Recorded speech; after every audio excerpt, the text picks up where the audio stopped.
Magandang araw po sa inyong lahat, kakabsat, and welcome sa Usapang Tito Manny. Aba, kabago-bago lang itong si Atty. Claire Castro, nakakaupo bilang PCO Undersecretary, ay marami na ang umaaray dahil marahil ay natatapakan po ang paa nila ni Atty. Claire Castro. Unang araw pa lang niya, binabakbakan na siya ng mga DDS. Kung ano-ano pong paninira ang sinasabi dito kay Atty. Claire. Para bang kitang-kita mo na sila ay naiinggit na merong isang vlogger lang na binigyan ng posisyon sa gobyerno. Yung iba hindi sanay na magkaroon ang PCO ng undersecretary na matabil, madaldal, walang preno ang bibig. Pero hindi ba yan ang kailangan natin? To counter itong mga fake news peddlers, itong nagpapakalat ng maling balita, meron ng isang malakas ang loob na salungatin ang kanilang mga pinapakalat na kung ano-ano tungkol sa ating gobyerno at kay President Bongbong Marcos. Tinatawag pa ngang attack dog ni President Bongbong Marcos itong si Atty. Claire. Kung meron mangilan-ngilan na ayaw kay Atty. Claire, mas marami po ang natutuwa na merong isang Atty. Claire na inilagay dyan sa PCO. Isa po sa nagpasaring kay Atty. Claire Castro ay itong nagtatagong si Harry Roque. Banat ni Harry Roque, aminado ako na mahirap maging messenger ng administrasyon kasi para kang salesman, kinakailangan ibenta mo yung presidente mo. Pero alam lahat ng salesman, kahit gaano kakagaling na salesman, kung hindi maganda ang produkto, mahihirapan kang ibenta. So obviously, ang pinatutungkulan ni Harry Roque na produkto ay si President Bongbong Marcos. Pero hindi kaya ang totoong tinutukoy ni Harry Roque ay ang dating Pangulong Rodrigo Duterte? The nerve na sabihin nitong si Harry Roque na hindi maganda ang produkto, kaya nahihirapan kang ibenta. Hindi po kailangang ibenta ni President Bongbong Marcos dahil nakikita po sa gawa. In fact, hindi lang naman siya sa Pilipinas, umaalagwa ang kasikatan kahit na po sa ibang bansa. Tulog lang talaga at bulag itong mga DDS na to para hindi nila makita. Mahirap ibenta si PBBM? Hindi na po siya kailangang ibenta dahil bentang-benta po siya dito man o sa ibang bansa. Nakita nyo yung mga rallies ng alyansa? Kung gaano kadami ang mga attendees, ikumpara ninyo sa mga uma-attend sa rally ng PDP Laban. Maghanap kayo ng mga pictures nila sa mga alyansa rally at sa mga PDP rally. Makikita nyo naman kung sino ang dinudumog. Kung totoong dinudumog ang mga rally ng PDP Laban o ni Sara Duterte na lang. Bakit kailangan pa nilang mag-edit ng videos, ng mga aerial shots, kukuha sila sa concert ng ibang mga artist at palalabasin nila? Ganon kadami ang umattend sa rally ng mga Duterte. Lately nga, di ba, may lumabas na 500,000 daw ang nagpunta sa rally ni Sara Duterte. Samantalang kung makikita nyo naman yung mga larawan na inilabas nila, yan ba naman ang sasabihin yung 500,000? Sa isang barangay dyan sa Mambaling, Cebu? Aabot ng 500,000 itong makikita nyo sa larawan? Samantalang sa mga rally ng alyansa, ini-estimate nila 30,000. Pero makita nyo naman kung gaano kadami ang mga taong umatin. Tapos ikukumpara nyo yan sa 500,000 daw na umattend sa rally ni Sara Duterte. O ito sa PDP Laban, nasa isang maliit na venue na nga, hindi pa nila mapuno yung mga upuan. So sino ang mahirap ibenta? Si President Bongbong Marcos, buo ang ticket. Sa PDP Laban ni Rodrigo Duterte, ilan lang ang kandidato nila ni hindi nila mapuno ng 12. So kung sinasabi ni Harry Roque na mahirap ibenta si PBBM, ang dating Pangulo ba? Bentang-benta pa ba hanggang ngayon? Papalubog na po at wala na yung Duterte Magic? Paano yung ibebenta ang isang taong palamura? May mga pagbabanta pa, pamilya ng mga palamura, ng mga palabanta. Ito ang ibebenta mo, Harry Roque? Paubos na nga ang mga DDS Pakonti ng pakonti. Nakita nyo sa mga surveys ng halos lahat ng mga survey firms na lumabas. Nangingibabaw at nangunguna ang mga kandidato ni President Bongbong Marcos. May nagko-comment sa akin, huwag daw maniwala sa mga survey na yan. Ang dapat daw tignan ay yung mga kalye survey. So tumingin ako sa YouTube. kalye survey ng mga Duterte, kalye survey ng mga pro-BBM. Depende yan kasi kung kanino ka nanonood. Sasabihin nila, malakas daw ang Duterte. Natural, DDS yan eh. Siyempre sa pro-government naman, sasabihin nila, malakas si Marcos. Ito nga ang sample nakalagay dyan, kalye survey. Sino ang mas lamang? Si Bongbong Marcos. Pero siyempre, sa kabilang kampo, ang ilalabas nila yung pabor sa kanila. Kaya kung tutuusin, mas hindi ako pabor sa kalye survey. Kasi pwedeng gawing scripted yan eh. Samantala yung mga survey natin, yan po ay scientifically done. Although siyempre, kanya-kanya po ng paniniwala yan. Kung gusto nyo maniwala sa kalye survey, so be it. Doon naman sa mga naniniwala sa mga survey firms, edi tanggapin din natin. Huwag yung porke hindi umayon sa kagustuhan ninyo, peke na kagad. So, hindi ko sinasabi na peke yung mga kalye survey ng mga DDS. Survey nyo yan eh. Ganun din naman kayo eh. Doon sa mga nilalabas natin ng mga survey ng mga legit na survey firms, sasabihin nyo peke. E di halatang halata na porke hindi umayon sa kagustuhan ninyo, sasabihin nyo peke na. Bayaran na. Sigurado pa tayo na walang bayaran nangyayari sa mga kalye survey ng DDS? Again, to each his own. So sa mga kalye surveys, maghihintay na ako ng actual na eleksyon. At doon natin makikita kung sino talaga ang mamamayagpag. Ang mga kandidato ni President Bongbong Marcos o ang mga kandidato ni dating Pangulong Rodrigo Duterte. Sinagot naman ni Atty. Claire Castro itong patutsada ni Harry Roque. Sabi niya, naniniwala po talaga kami na mahirap ibenta ang bulok o masamang produkto. Mahirap po talagang ibenta kapag ang ibinibenta mo ay kailangan mo pang linisin ang mga sinasabi. Mahirap ibenta ang mga tao na ang laging nababanggit ay joke lamang yan. Hindi po kami salesman dito. Kami po ay messenger. Pero mas maganda marinig natin kay Atty. Claire kung paano niya sinoplak si Harry Roque. Ma'am, may we just get your quick reaction sa recent pronouncement ni former spokesman Harry Roque na kahit gaano ka kagaling na salesman, kung hindi maganda ang produkto, mahihirapan kang ibenta. Good luck daw po sa inyo ni Secretary J. Ruiz. Naniniwala po talaga kami na mahirap ibenta ang bulok o masamang produkto. Mahirap po talagang ibenta kapag ang ibinebenta mo, kailangan mo pang linisin ang mga sinasabi. Mahirap ibenta ang mga tao na ang lagi nababanggit ay joke lamang yan. Hindi po kami salesman dito. Kami po ay messenger. Ang salesman po kasi kailangan na maganda ang bokadura mo. Kailangan na ibenta kahit na minsan ay hindi totoo yung mga sinasabi mo para lang mabenta ang isang tao o isang produkto. Okay, sa amin po, messenger kami, hindi po kami nagbebenta ng Pangulo o ng gobyerno. Pinapakita lamang po namin at inilalahad namin kung ano ang maaaring makuha ng taumbayan sa ating gobyerno, kung anong pwedeng itulong ng ating gobyerno sa taumbayan. So hindi po kami salesman, kami po ay messenger. O ayan, sa tingin ninyo, sino ang mas madaling ibenta sa taong bayan at sa buong mundo? Si President Bongbong Marcos o si dating Pangulong Rodrigo Duterte? Sa pag-uugali na lang, sa mga lumalabas sa bibig nila, sino sa tingin ninyo ang mas papanigan ng taong bayan?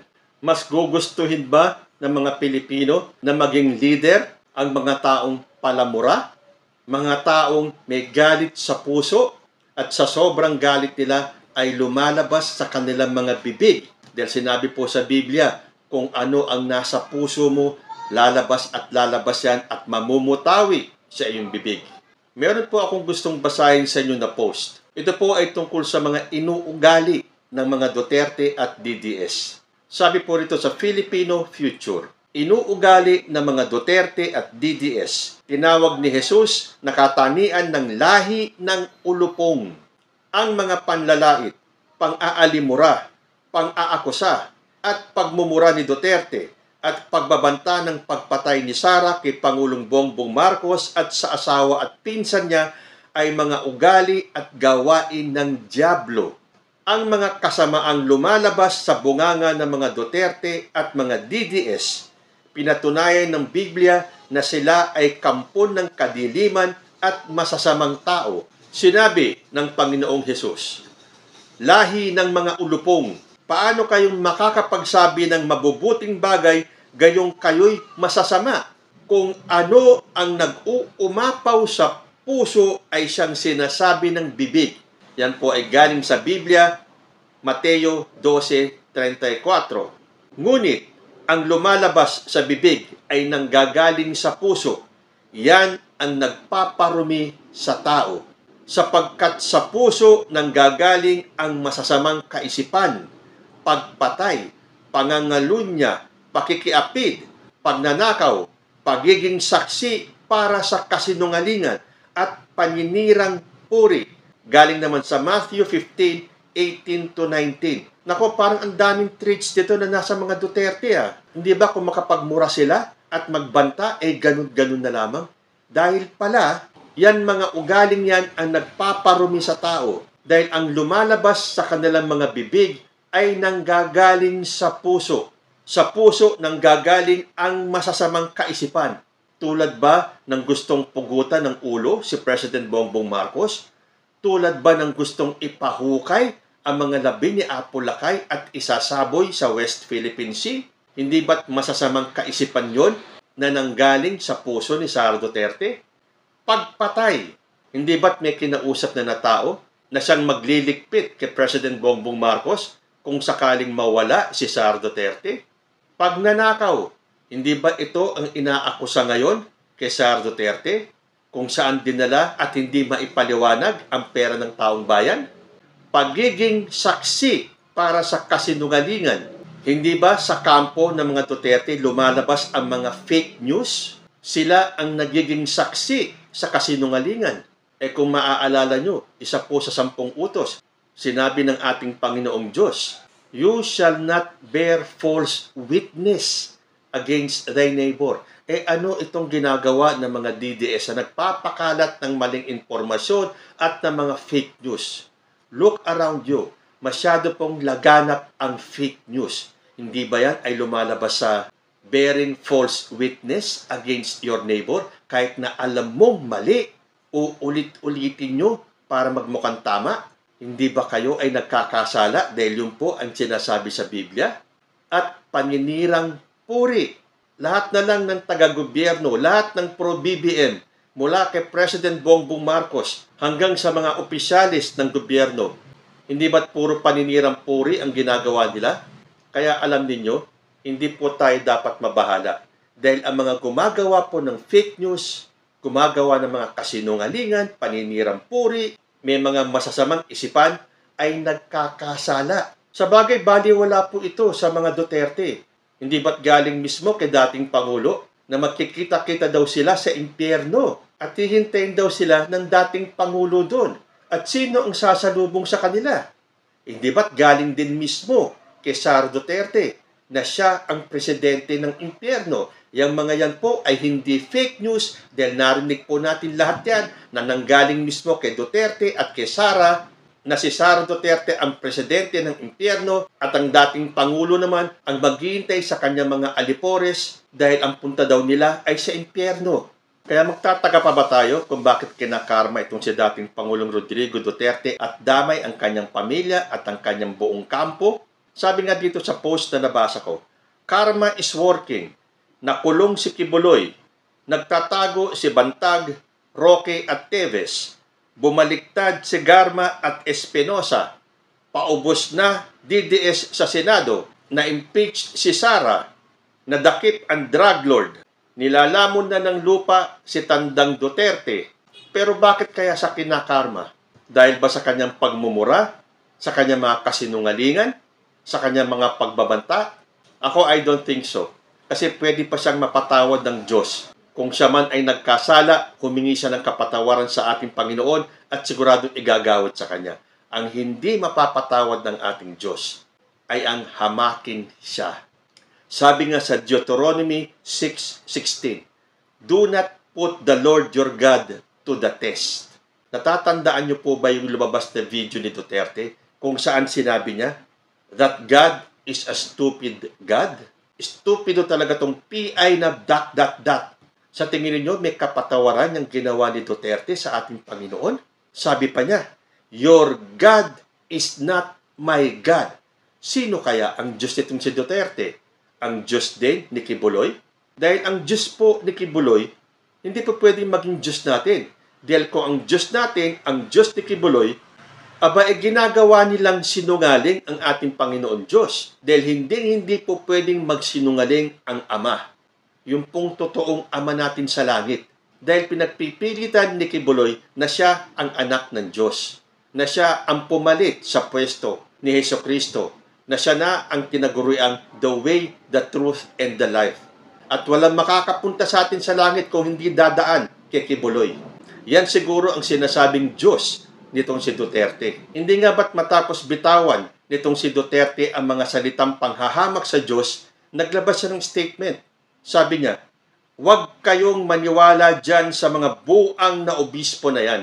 I never said I do not believe in God. Kindly revisit my statement. I said, your God is stupid. My God has a lot of common sense." Those were the exact words. Wala nga po talaga siyang sinabing, "I do not believe in God." Pero ang sinabi niya, stupid God. Napakalinaw po nun. Minura pa nga niya nung sinabi niya, stupido talaga itong PI na to. At sinabi pa niya, that your God is not my God. So kung may pinaniniwalaan mang Diyos itong si Duterte, malamang hindi po yan ang ating Panginoon Diyos. At sa pakiwari ko, ito ang sagot ng langit sa panghahamak ni Duterte sa ating Panginoon Diyos. Dahil hindi po mapapatawad ng ating Diyos kung siya ay hahamakin ninyo. Tayo na tao lang, hahamakin natin ang lumikha sa atin?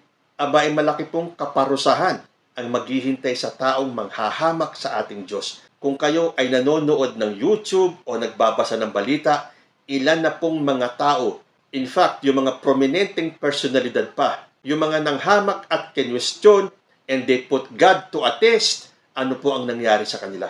Yan din po ang nangyayari sa kampo ni dating Pangulong Rodrigo Duterte. Mapapatawad siya ng Diyos sa lahat ng kasalanan niya, yung mga pagmumura niya, yung pang-aakusa niya, yung pagpapalaganap ng fake news tungkol kay President Bongbong Marcos, yung mga pagbabanta nila, pero ang hamakin ang ating Diyos ay wala pong kapatawaran. Sa bagay yung pong aking reaksyon ay nabasa ko po sa banal na aklat na may mga kasalanan na pwedeng mapatawad ng langit, pero ang paghamak sa Diyos ay walang kapatawaran. At hindi po fake news yan. Magbasa kayo ng Biblia nyo at makikita nyo na totoo po yung sinasabi ko. So ito na ba ang karma ni dating Pangulong Rodrigo Duterte? Na kahit na anong pagtatanggol nila Harry Roque, nila Sal Panelo ng kanyang mga DDS vloggers at sabihin na joke lang, lahat ng mga pagmumura, pagbabanta, paninira, lahat yan ay joke lang. Pero sa tingin nyo, joke pa ba yun sa ating Panginoon Diyos? Kayo po, isa-isay ninyo ang mga nangyayaring kamalasan sa kampo ng mga Duterte. Ito na ba ang ganti ng langit sa kanila? Ano po ang masasabi ninyo? Comment lang po down below and I will see you in my next video. Diyos te Agnina.